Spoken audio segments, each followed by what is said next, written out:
Hey, psych-goers, do you want to learn how to spot fake psychopaths? Watch this video and find out. I pretended to be the missing girl so I could steal from her family. I was living a squalid life, without hope, without a future. The city streets were merciless, and I had learned to survive by deceiving others. But that night, while walking down an unfamiliar street, an idea came to me that I'd never had before. I remember it vividly, because that night changed everything. I was browsing the internet in a cheap cafe, trying to stay warm. That's when an old photo of a girl who had disappeared years ago appeared on my screen. The article was titled, "Missing Girl Still Unfound After 5 Years."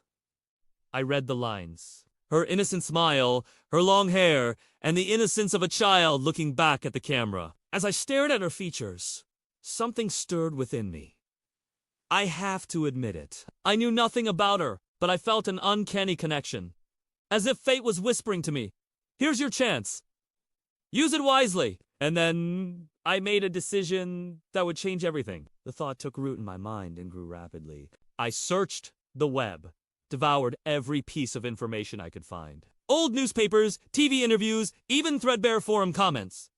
I wanted to know everything about her. Every detail of her life became an open book before me. I learned about her hobbies, her likes and dislikes, her favorite places, and even her mannerisms. I also found out about her family, her parents, her younger brother, her home. By collecting all this information, I created a portrait of the girl. Step by step, I was becoming her, or rather, I was pretending to be her. And then I called her family. The phone rang, and my heart hammered in my chest. When a woman picked up, I heard a mixture of apprehension and cautious optimism in her voice. "Hello," she said.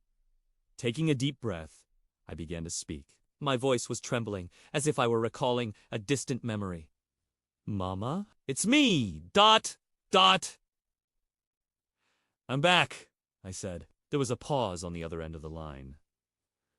A single tear escaped my eye. The silence stretched on, longer than death itself. Then the dam broke, and her sobs echoed through the receiver. "Oh, my darling, where have you been all this time? Wyatt, didn't you contact us? We've been searching for you endlessly." "Oh, my God!" the mother exclaimed. The conversation continued. Questions, exclamations, expressions of joy. All this music to my ears. I listened patiently, occasionally interjecting a word or phrase.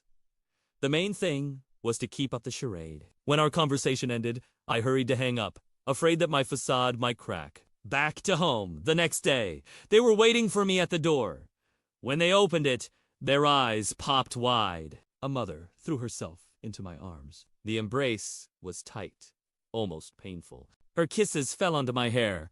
Her body shook with sobs. "My God, my dear daughter, you're really back." I thought I'd never see you again. I felt a strange mix of emotions: triumph, satisfaction, and a tinge of sadness. The father stepped forward, his face creased with worry. "So you really are Aronia.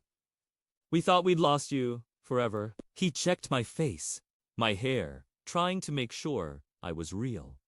"But how did you find us? How did you manage to return?" His words tumbled over each other. The rest of the day passed in a flurry of activity. I helped my mom cook dinner. We talked about everything and nothing. Her brother remained silent, observing me intently. His eyes were filled with suspicion, but I ignored it, focusing on my ultimate goal. That night, I slept in her room. Nostalgia hung in the air, heavy and sweet. Around me lay remnants of her childhood. Dolls, ribbons, books with fairy tales. When I finally drifted off to sleep, I dreamed of her.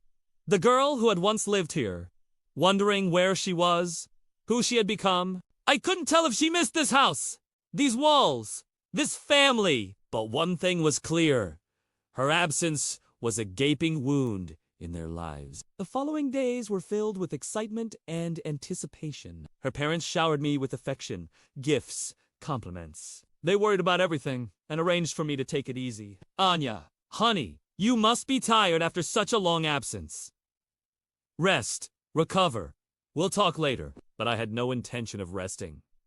I needed to get what I had come for. However, I understood I couldn't rush things. Patience and subtlety were key. So I waited. Then came the moment I had been preparing for. I mentioned casually in a conversation with my mother that I needed to visit a psychologist.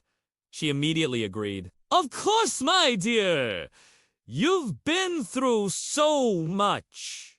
You need help. We'll find a good specialist for you. A few days later, my mother returned from the doctor's office. Anya, I spoke with Dr. Labid. He's a wonderful man, very experienced. He'll help you. I smiled, hiding my triumphant expression behind a facade of gratitude. Thank you, Mama. I know Dr. Lebedev. He's the best. I lied without hesitation. He's helping me too. Our sessions with the psychologist began. Each visit resulted in a significant sum of money changing hands. I acted the part of a troubled girl, shedding tears, admitting to various psychological problems. In reality, I was pleased with myself. Dr. Lebedev seemed to buy my performance. And so did my mom and dad. I saw their faces after I left the psychologist's office, deep in thought, anxious. They hoped that the specialist would unravel the complexities of my psyche, but they were dealing with a professional liar. However, despite the success of my plan, there was a problem. The girl's brother continued to stare at me suspiciously. His gaze made me uneasy. Sometimes I caught him watching me while I was talking to our parents. His eyes were sharp, devoid of warmth. He reminded me of a predator assessing its prey. It was as if he could see through my disguise. And I was terrified. What if he exposed me? Such thoughts tormented me. I tried to avoid him, but that was impossible. We had to interact. One evening, I noticed him sneaking into my room. Fear gripped me. I hid under the covers, hoping he wouldn't notice me.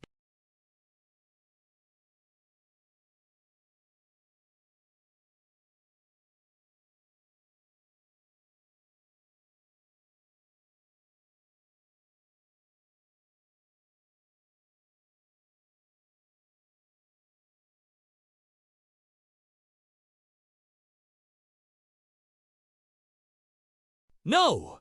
You're not my sister! And I want the truth, he demanded.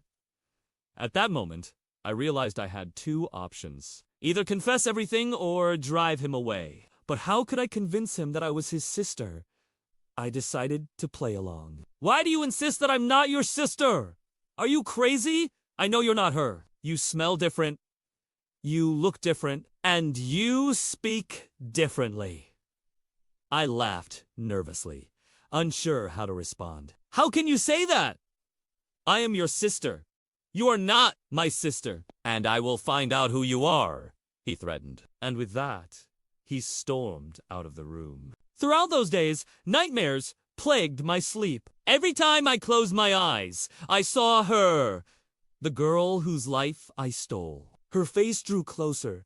Her smile turned terrifying, and I could feel her icy breath on my skin. Sometimes I woke up in the middle of the night, paralyzed with fear. And when I opened my eyes, I smelled her old perfume in the room, the one I had used during my sessions with the psychologist. Each day, her brother's suspicious glances followed me. He observed me silently, and I dreaded the moment he might expose me. Meanwhile, I continued visiting the psychologist and receiving money from my parents.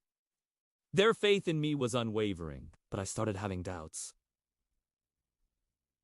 Was it worth destroying this family? Was it worth living a life built on lies? These questions tormented me. On one of the days, when I returned from a session with the psychologist, I found an old photograph on my bed. In the picture, I was captured with the girl whose face had been torn from the photograph. And underneath the image was a shaky handwriting. You are not me, and I am coming back.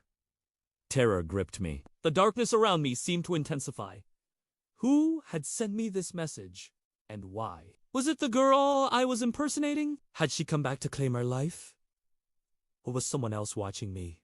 Who was it? Fear squeezed my heart. That night, I packed a suitcase with as much money as I could carry.